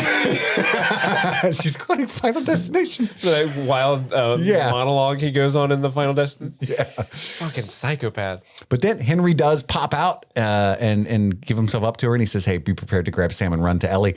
And she quotes another movie, Rocky this time, Rocky 4. She says, if he dies, he dies. If he dies. So this whole time they says it ends the way it ends. They keep showing Joel up in the tower. I thought for sure he was going to shoot her. I thought she was going to like forehead bullet. She was going to pull up the gun and then boom, she was going to fall over dead. So I don't understand why they just didn't do that. Well, Perry was trained on the window. He was going to pop Joel if he popped out at all. And he's like, two and two. That was a good parry. 2 and 2. He's up top. Sound like a much younger Tony. Yeah. Same beard. I used to have a beard. That's going to be me in a couple years. Yeah. They're going to hitch me up into that house. That's where we go to. That's where they send the old people to die. That's for the nursing home. We give them all a rifle and we send them up high. Usually nobody comes by. It's just something to keep them busy. It's an honor tradition. Yeah. You know, one day I want to be the person that stands between Kansas City and sure destruction. Yeah. I just want a walkie-talkie and a rifle and a whole heap of bullets in one sling. Is that Perry down there? Tell him I'm not dead yet. It's just a flesh wound. Suck this dick, Perry. You'll get this rifle off of my cold, dead hands, you son of a bitch. Seriously, though, suck it. I haven't seen a person in 13 years. Jesus Christ, I hate that guy. It's so horny. That's why we put him up there, way out here. But in the nick of time, the fucking truck starts slipping into like a sinkhole under the house. Very cool. And you can see the foreboding on everybody's face because in the previous episode, Kathleen and Perry had come upon some disturbance, not in the force, but in the ground. And they knew that the infected had been driven underground 15 years ago. So they were like, oh, fuck, it's probably an infected underground issue. So as soon as the truck was falling through, but out of sight, out of mind. Right. Yeah. All of the Kansas City people were like, oh, and especially Kathleen's face. It was like, fuck. So in episode 4, that's what that was, right? I mean, that's the crumbling floor. Yes. It was them moving, I guess. Or it was the whole horde destabilizing the walkable ground. Yeah. Well, if it isn't the consequences of my own actions, Indeed. I'm about to be hoisted by my own petard. Damn it, my petard. And then you can hear the snarling and shit as soon as the truck disappears. And then a swarm of infected. I love that beat where you hear them kind of snarling and then the sound drops off. And then all of a sudden, boom, they just kind of explode out of there. Like World War Z style. And they're like running over top of each other, falling over. Yeah, Craig Mazin said this is the first time we see why the world lost. Like, this was the major. So, yeah, it was really awesome. Because you can't beat it. And I didn't notice until my second watch today, after Joel and Ellie and everybody gets away, like there's still hundreds of them pouring out of the hole. Like there was no beating them. Like there's no winning that fight. So they started going the other way too. I noticed that on the second time I was watching it. What do you mean? Like they started going away from the house down the street, away from Joel and them as they took off around. So they're the house. They're running towards Kansas City. Yeah. Oh yeah. So I didn't know if something happened. You guys saw that. I mean, there's trucks with lights on it and stuff, and I bet some of the soldiers were running back home. Oh, yeah, that probably makes sense. That whole city, the whole recently liberated civilization's fucked, is what it looks like. Yeah. Very sad, and all because of her quest for vengeance. But to back up a little bit, the swarm rushes out. And these are all like actual stuntmen and movement actors and stuff too, and makeup, which is really cool. Chaos and carnage ensues. Joel snipes from above, mostly 99%, I think maybe 100% of the time, just protecting Ellie and her path throughout the carnage. She climbs into a car. Right as she does that, a bloater appears, like the famed final version of the infection in this world where you just become this monstrosity. And I like to think it's because they had sent them all underground 15 years ago. And so one of them like turned into that over the last 15 years. Yeah, he's been percolating down there. He's been marinating in the fungus down there for 15 years. Where's Anthony? Is this the bloater? Yeah. Hi, Mr. Bloater. How are you? Hi. What was it like living down underground for 15 years? Lonely. But it looked like you have so many friends. They suck. It's a bunch of Craigs. Oh, no. Oh, if only you man. had a comical amount of knives. No, nothing. I love how dramatic this bloater is like, no, nothing. Nothing to do. Sounds like Arnold. No. Rescue grenade. I'm a bloater. The one thing I hated about the bloater reveal, so like it looks awesome, right? It Super looks cool. It's a real suit. ripped out of Yeah. the game. It looks so cool. I hated the frame rate drop on Perry's reaction to it. Yeah. Because they do like it. So they dip it into slow motion, but I don't think they shot that sequence in a high enough frame rate. So you're missing frames. So it becomes stuttery. Yeah. Just in that one shot. And it just, because it's the only shot that's happened so far in this entire series with a low frame rate like that, it stuck out like a sore thumb. And I was like, that's a fucking mistake. Yeah. They did not intend for that to look that way. Maybe they'll fix it. So Hopefully. Because like they removed the Starbucks cup from Game of Thrones later, you know? This is ad frames. Yeah. Ad frames to that shot. I read that suit cost $500,000 to make. You know, The weighing bloater 80 suit? pounds. What? Yeah. I knew it was heavy because it Yeah. was actually like a bodybuilder. Yeah. He was 6'6". His name was Adam Basil. He was in Game of Thrones at some point, I think, Yeah. as an extra.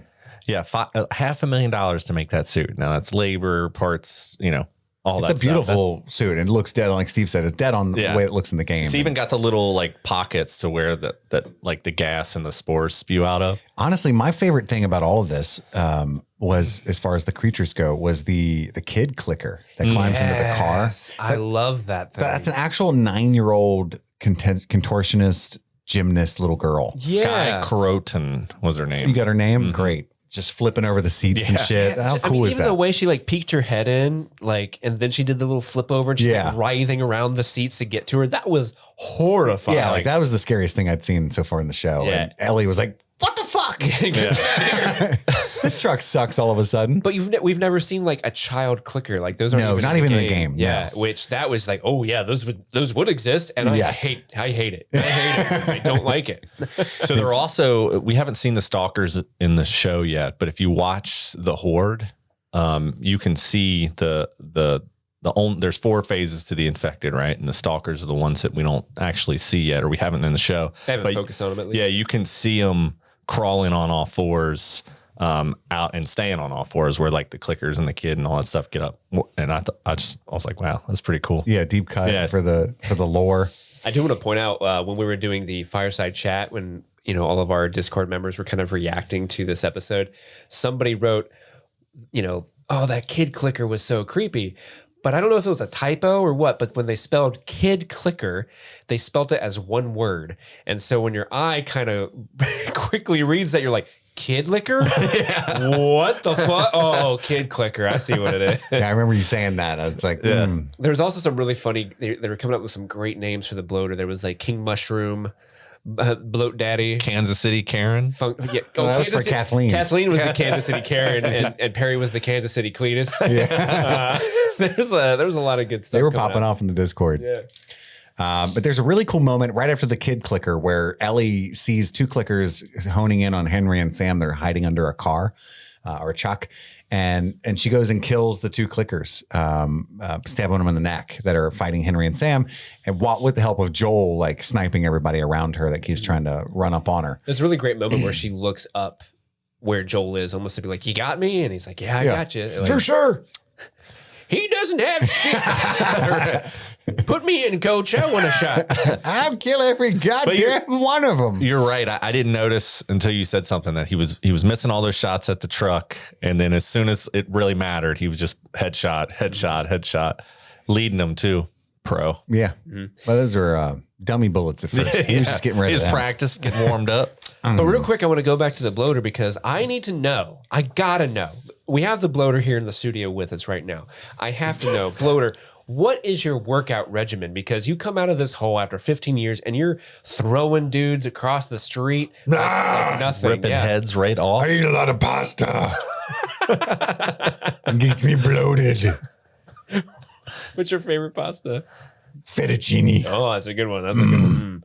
Yeah, and then he like rips Perry's head off. And Yeah. I did do that, yes. there's a really the blocking of the Perry death is it's cool, but it's a little weird because they do have the frame rate drop that I touched on, but then he like turns to Kathleen. He's like, "Run, get out of here, make for the hills, don't look back." And then he turns around and he shoots maybe like 5 rounds. Like, oh fuck, Yeah, he runs out. I should have immediately. reloaded this. I should have ran with her. Retrospect. Probably would have been a good idea. I'm actually faster than her. I could have probably lived. I saw some. Should have pushed her out of the way. She'll definitely be fine, though. I saw some comments online that said that the bloater looked like it was going for Perry, like where everybody's just trying to spread it, but he was like, "This motherfucker's shooting at me. I'm going to go directly towards him." Sure. Yeah. So he made it worse by shooting at it, for It's sure. 4 bullets. He should have thrown a brick. Yeah, for sure.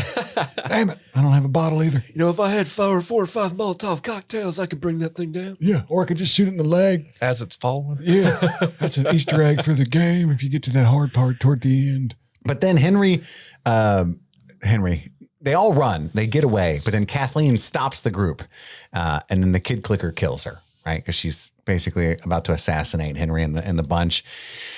But it ends as it ends, just as she said. And she turns around and the little kid clicker jumps all over and just violently eats her to pieces. And so much so that Ellie, we get a tight close up of Ellie, and she's like, ugh. Icky. It's terrible. Hurry up, finish it. I didn't like the blocking of this so much because it just was like, hey, we're on a hill. And I don't know.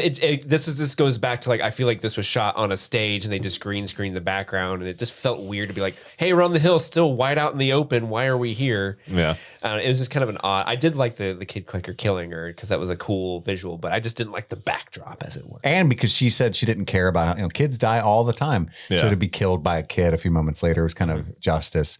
I know what you're saying. I think they wanted to see the carnage in the background, even if it wasn't as believable that they weren't still a part of it, if they can see it. Yeah. But it was a cool visual. And I'm trying to find out where I am right So we here. smash cut to the hotel right after that. That's right. Yeah, And to the exterior of and the things hotel. luckily get real cheery after all that carnage. They're resting Briefly. after Ellie's reading Savage Starlight to Sam, and Joel and Henry are talking. And that's when then he said, hey, you think they're okay? And Joel says, yeah, I think they're fine. They're not little bitches. It's a lot harder when you're an adult and having people rely on you, and the stress of that is the real hard part. They just have to try and survive. And that's his perception on the matter, at least. And it's all of his stress was the panic of failing Ellie in that moment, being up in the sniper tower. So And then they make fun of Endure and Survive. I love that. That shit's redundant, Yeah, it's not great. It's not great. But then it's when Joel invites Henry and Sam to come to Wyoming. New day, new start. And we cut to Sam and Ellie. Henry comes in, says it's time for bed. And like kids, they're like, oh, okay. And then they hop back out of bed and start reading the comic book again. And Sam asks Ellie if she's ever scared, essentially. And, she's like, don't I look like I am? And he's like, never. And she says, I'm scared all the time of scorpions. And, being brave for him even more. I love that I thought it was moment. nice because in the beginning of the episode, Henry's like, do I look scared? I'm not scared. Yeah. I'm not scared. But here, Ellie's like, I'm scared all the time. Yeah. Do I not look scared? Which I thought was a nice little Bookend. Yeah, I think, and I guess that kind of shows a little bit why Sam really, really likes her. Yeah, because she doesn't ever seem She's scared. nerdy. She's yeah. Yep, she's the confidence that he needs, and then she opens up. She said, "I'm scared of ending up alone, not scorpions."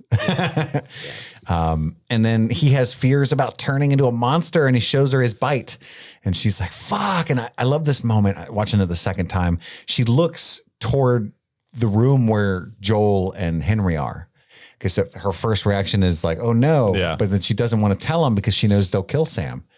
Or at least Joel will. For sure, Joel will, right? And so she says, hey, she shows him her bite to, again, calm him down. Like, hey, maybe you'll be okay. My blood is medicine is what she writes on the pad. And she cuts herself and presses it into his bite, into his wound to try to heal him.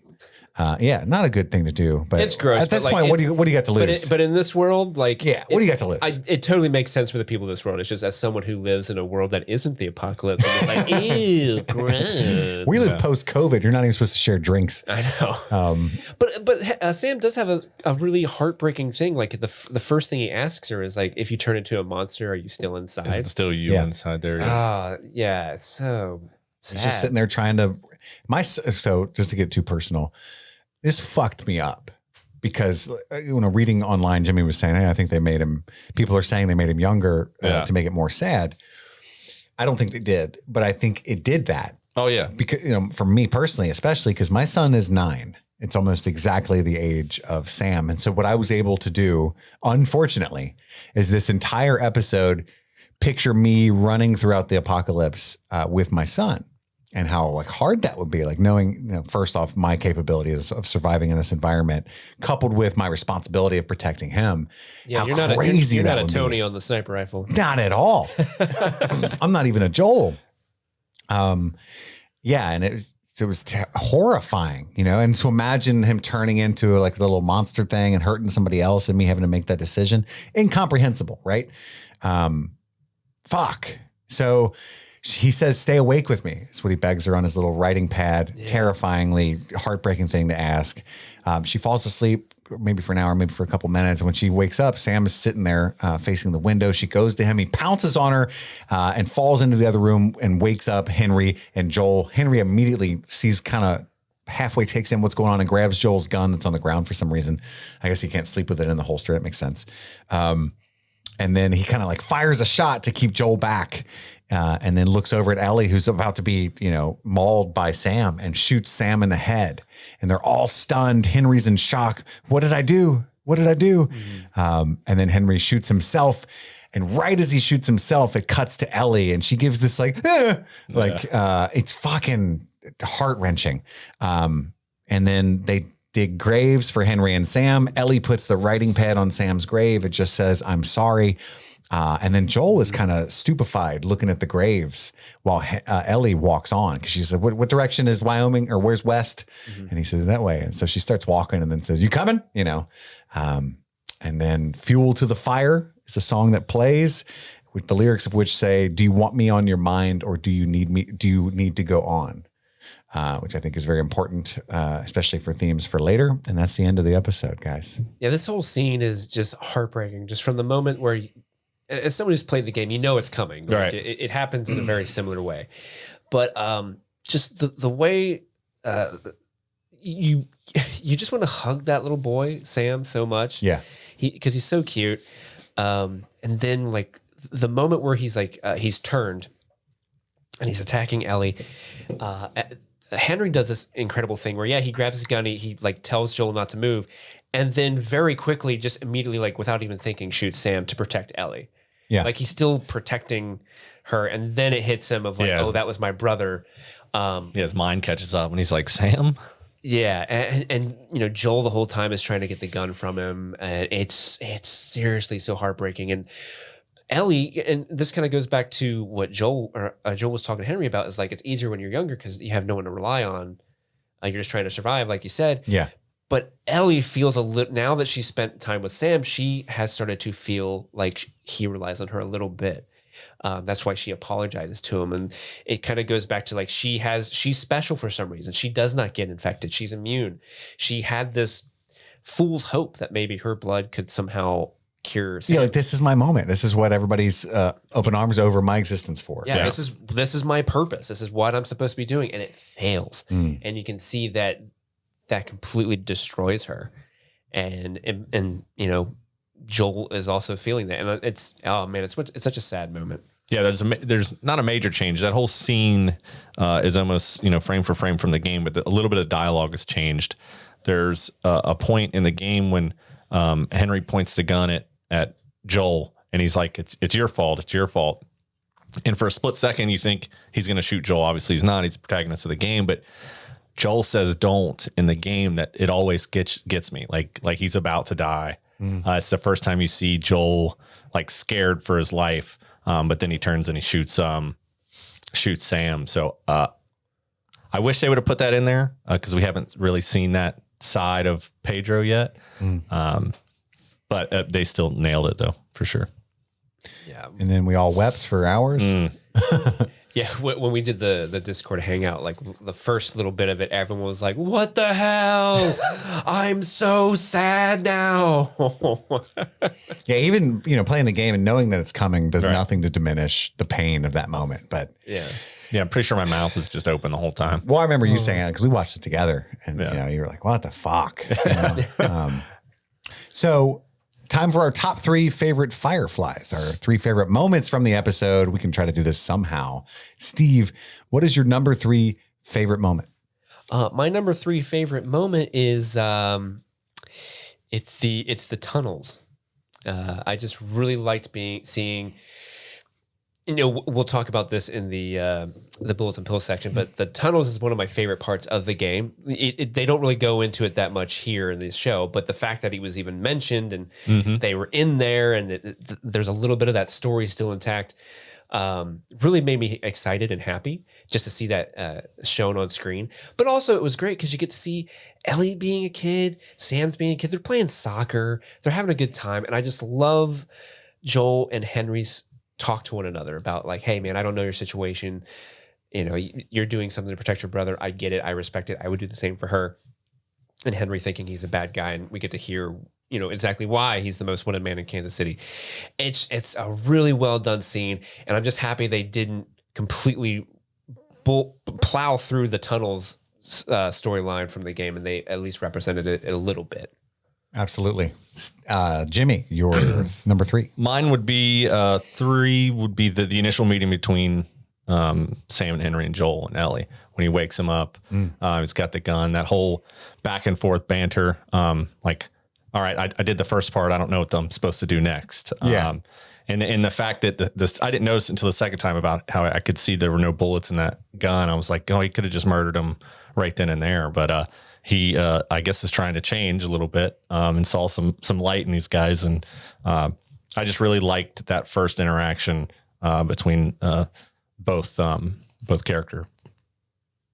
My number 3 is kind of the same as Steve's because I put the talk between Henry and Joel, which did take place in the sewers there, and everything that Steve was talking about, where they bond. We learned Henry's backstory about and then we in my opinion we talk about like the main thrust, the thematic thrust of the show, which is I'm a bad guy because I did a bad thing, right? And but I did it because I wanted to save somebody I love, right? And we all have that, and we're all on opposite sides of this thing, with our own perspective. But I just thought that was a really powerful moment and a really cool moment from Joel when he was like I said, he had that olive branch extension. It's not typically his bag. We can start to see him fulfill his arc. Steve, you're number 2. My number 2 is the infected being unleashed. What a really fun action scene. We get to, like you said, this is the reason why the world fell. And you really get to see just how horrifying a group of these infected are.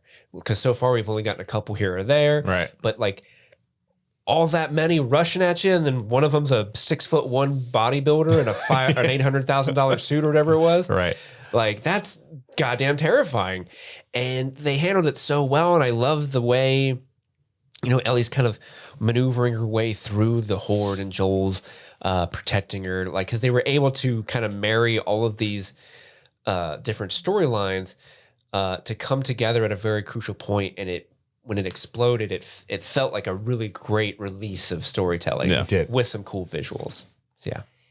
Jimmy, my number 2 is the same. I don't know how much more I could say on it that you didn't already say. I was waiting for this moment all 5 episodes. Like, when is it going to happen? Obviously, they're doing a bunch of character building and making us feel for these characters, but I really wanted to see the mayhem that's in the game, right? And you saw that. And like you said, it was like immediate release as soon as they just erupt over that little crater and they just start fanning out. I thought it was pretty funny that Perry was like, run them down. Like, just attack. Like nobody knew what the fuck to do. If you got people running and you got people shooting, and it was bonkers. So Somebody needed a grenade. yeah, for sure. That would It was have probably been really what, handy. 15 years since they had seen Those guys are horde like real that? hungry. Yeah. Oh yeah, well, Because Yeah, out of practice for Fedra sure. drove him down, what, 15 years ago? Yeah. Is that what they said? So, yeah, some of these people may not have even seen an infected before, Yeah. depending on how old they are. they just saw the Definitely not a Fedra bloater, guys. Yeah. which are almost worse. Yeah, they can talk. Mine's kind of the same, but specifically the sniping, which sounds dumb, but this is kind of a spoiler for the bullets and pills segment. But there's one of my favorite moments in the game was when Joel gets the sniper rifle in that scene, and you get to it's actually infected. There are no humans as part of that I recall. But anyway, yeah. The humans arrive after you save them from the infected, and you guys, I think And you get to do run. that section as long as you want. I think you can just keep shooting. Right? It's a little bit of both. So it's like a few infected, and then they come through That's right. the blockade with the cars, which let right. more infected in after you kill the guys. And Yeah. Yeah. It's a really fun scene where you get to just stand there and snipe, which is one of my favorite things to do. And I thought it was really neat that they worked this in narratively to the show so much, but also, yeah, like everything Steve said about the hole. Yeah. Incredible, Very nice hole. incredible adrenaline fueled, really big release that I've been waiting for a few episodes. Steve, your favorite moment of the episode? This may sound fucked up to say, but my favorite moment of the episode is Sam being bitten and turning and then subsequently being shot. Like it's such a that's a scene that you'll remember forever. Like I'll remember watching it and tearing up, and even though I knew it was coming, it still hit me so hard, and I thought they handled it so well, and these characters are so well played, and you really are transported into the game in this moment. And just as a human being, seeing being able to be with these characters for mostly just an episode, because we didn't see Sam or Henry in the last one. We've only had this episode to be with them. Yeah. And by the end of it, I'm crying because they're dead. That just speaks to the power of the writing, the And cinema. acting, and it's just the cinema, like just being Nicole able to Kidman was right. we make movies better. Jimmy? What's your favorite moment? Same. I guess I'm a little fucked up too. That whole scene from the blood cure to the suicide. It was moving. The blood cure. I like that specifically because you spend a lot more time in the game with Sam and Henry. Sam Raimi? That's a celebrity couple. Yeah, Samry. And it builds that bond between Ellie and Sam, and you don't really get to see that very much other than a few short scenes. And I think her trying to, cure him and it not working, just made the scene that much more worse or better, depending on how you look at it. It's such a good choice for her character too, because in the game you don't get a lot of moments where she can prove that she is immune and that she is on this quest to be to help people find a cure. And this is a great way of showing that it means a lot to her. It does. And mine's the same, except it was Ellie and Sam talking and bonding in the room. And specifically, the My Blood is Medicine line is what I put as my number one. But yes, that whole sequence will forever be etched in my mind from playing it from the game. And then now even deeper because of the show. And I'm sure for everybody, this is like one of those red wedding type cultural movements as far as television goes, for sure. Which brings us to our next segment, Bullets and Pills. Pills, baby. Little Easter eggs and references to the original games that might have come up in the show that we have found and can talk about. Mr. Steve, start us off with one. Okay. I've alluded to it a little bit ago, and that is the tunnel sequence. So Tunnels, baby. tunnels, secret tunnel. So in the game, you go through the tunnels, and the tunnels are all drawn up by little kids, presumably. And as you're going through the game, you really learn the story of what happened to these people. And it goes back to the environmental storytelling I was telling you about, because like each room you go to, you're like, oh, these people are building a community. You can see where they did their fucking laundry. You can see how they like got food. And then you eventually stumble upon their bodies and you find out how they died. And it's really, and even though these characters never talk, you're never introduced to them in a flashback, you just read about them and see where they lived. it's so powerful when you actually find out that they're dead, because you kind of are rooting for them to survive. Yeah. And then you find that they didn't make it, and it's awful. Ish and Danny. Ishmael, Ishmael and Danny. And I don't know if you noticed this. I think Casey in the Discord brought it up, and I thought it was a very good point. That the tunnels, right? Fedra drove the infected into the tunnels 15 years ago, right? And so that's probably why the people who lived there were dead, is because Fedra forced them under there. Maybe that's where the kid clicker was. Right. That little kid clicker probably drew all that shit on the walls, maybe. Ooh. Yeah, which is kind of a chills, baby. Kind of neat. Chills, baby. So yeah, that's one of my. Did you talk about the picture too of Ish and Danny? No, I didn't. Did you want to do it? Yeah, so that's one of the fire. Jesus, pulled some pills that I wanted to talk about. It was that little picture that Ellie finds. It's a crayon drawing. It says "Our Protectors." That's Ish and Danny, and that's and that exact picture is in the game. Like even the way that it looks drawn like that. So I was gonna bring that up too. As soon as we started getting to that part in the recap, I knew a bunch of us or all of us would start talking about that whole sequence. It's super cool. I mean, that whole room is like picture for picture for the game. So like the goal, the picture, the drawing that he picks up at the end. And if you read the notes, it all comes down to somebody leaving a door open or not following the rules. Like Joel says to Ellie's, like somebody didn't follow the rules. But yeah, that's what happened to everybody down there. Somebody left a door open, and then a bunch of clickers and infected came in. So yeah, that was my first one too. So back to Steve technically. Oh, is it back to me? Okay, the whole sniper sequence. You kind of alluded to it earlier. You're going down a town, a sniper starts shooting at you in the game. The one thing that I cracked up about in the show was Joel, they all take cover behind the van. Joel's like, I'm going to go around the side and sneak up behind him. Like, been there, buddy. Yeah. I would have done the same thing. That's what we did. Yeah. And yeah, you literally in the game, you do that. You go around the side, you go into the house, you sneak up behind the guy. And it's not a cool dude like Tony. No, it's not. You'll never take me alive, adult man and 3 kids. And like in the game, it's frustrating because they won't let you shoot him. Yeah. You have to sneak up behind him, even though he would be killed, because I shot the light or the reflection of the scope many times. And Jimmy was like, you can't. Isn't there there's like a bunch of people in that house too. Like that's like one of the parts in the game that's really fun because you were murdering a bunch of people in the house underneath of him, right? I think you have to fight your way to him. Okay. Yeah. But like I did a stealth thing to get to him, but I'm almost out of bullets and pills, baby. The only other one which we kind of touched on that I had was the Savage Starlight stuff, obviously. But the whole motto of the comics, to the edge of the universe and back, endure and survive. And Ellie says that to Joel in the games, and it follows through all the way to the second game when they do flashbacks and Joel's talking about he's talking about the comics to other people, which I thought was pretty cool. Like, yeah, it's in the cards that you find, all that stuff are really cool. My last one was, there's 2 left. And one of them was Ellie killing the clickers. It might seem like a silly thing, but that's how she does it in the game. She pulls out her switchblade, stabs them right in the neck like that. And she executed the 2 that were coming at Sam and Henry in the show in almost the same kind of animation from the game. I thought that was really neat.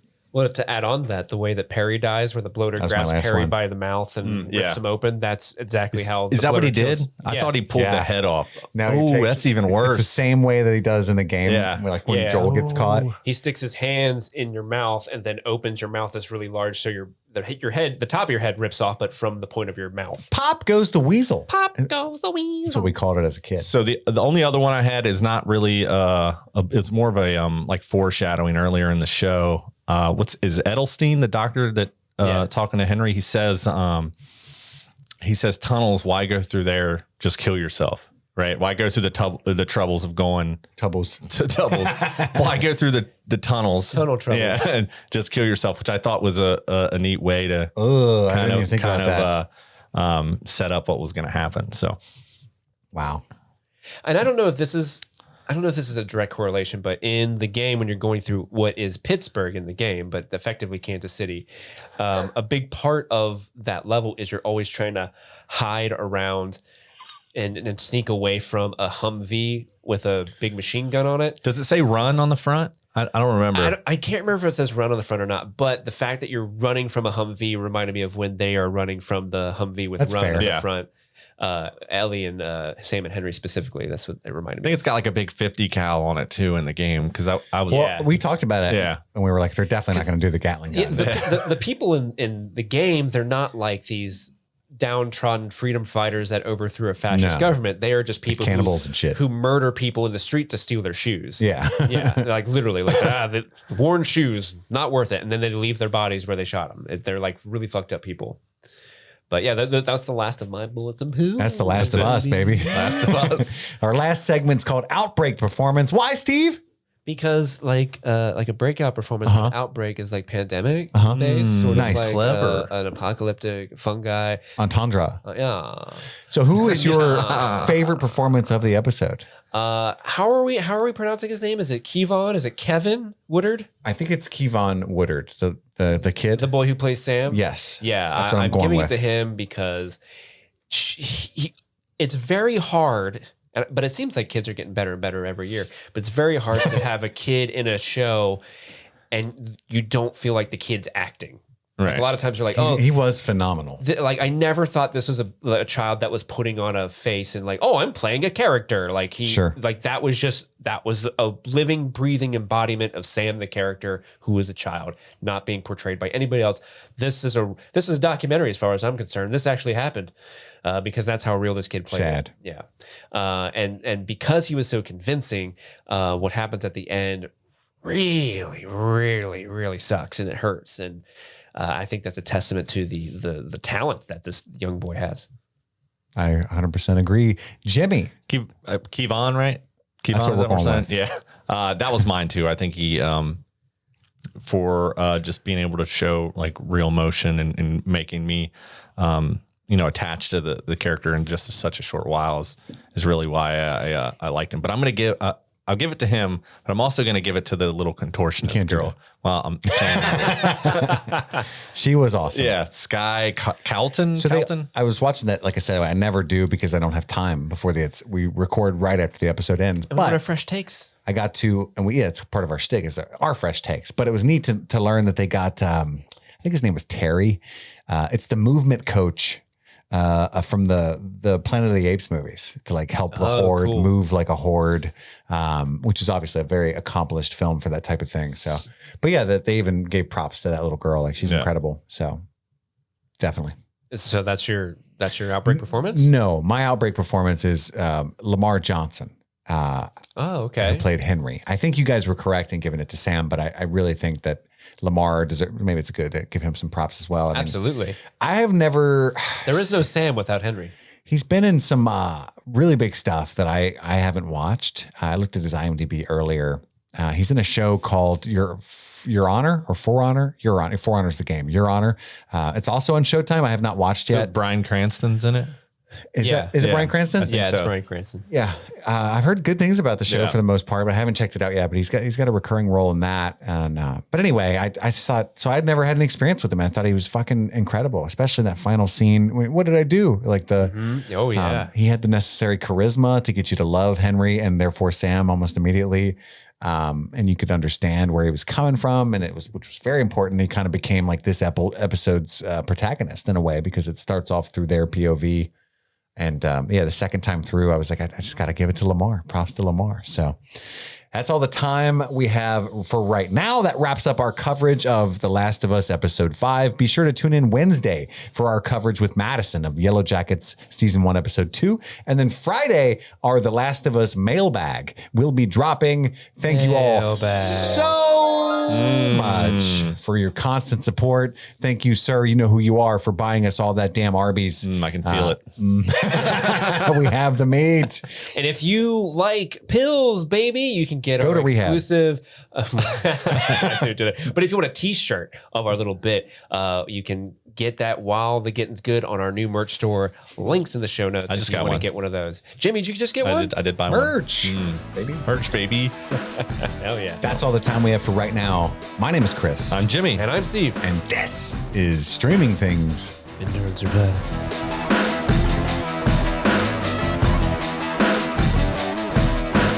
It's the end of the episode in the month of February, the month of love. So it's time to show some love to our brand new patrons this month. In our Try Before You Deny section, we welcome David Malfara. The Marty B VIP producers, we welcome Tanmay Jane, Garrett Pratt, Michael Brook, Professor Beth RN, Veronica, Ode Biankers, Ibsliz, Droog, Samuel T, Drew Watkins, Brett Logue, Joseph Bowen, Kaylee Sampson, Nick, and Stephanie Bennett. In the Chocolate Pudding Producers section, we welcome none other than Renzo20, Claudia Garver, Kristen Glenn, Amanda Brown, John Cavett, Bruce Cullum, Maria Rojas, Candace Hensley, Logan Loftus, Hannah W., Kenneth Singletary, Matthew Unden, Carol Ann Quinn, Dan Wells, Max Grabinski, Kelly Nealon, Hannah T.S., Aurelio Reyes, Valerie Frazier, and Andrew Edelman. And finally, in the Friends Don't Lie producers tier, we welcome Baby Bella Twinkie Butt of Spotty Bottom. Maybe the greatest patron name in the history of patron names. And that has been our brand new patrons that we want to show our love to. Thank you.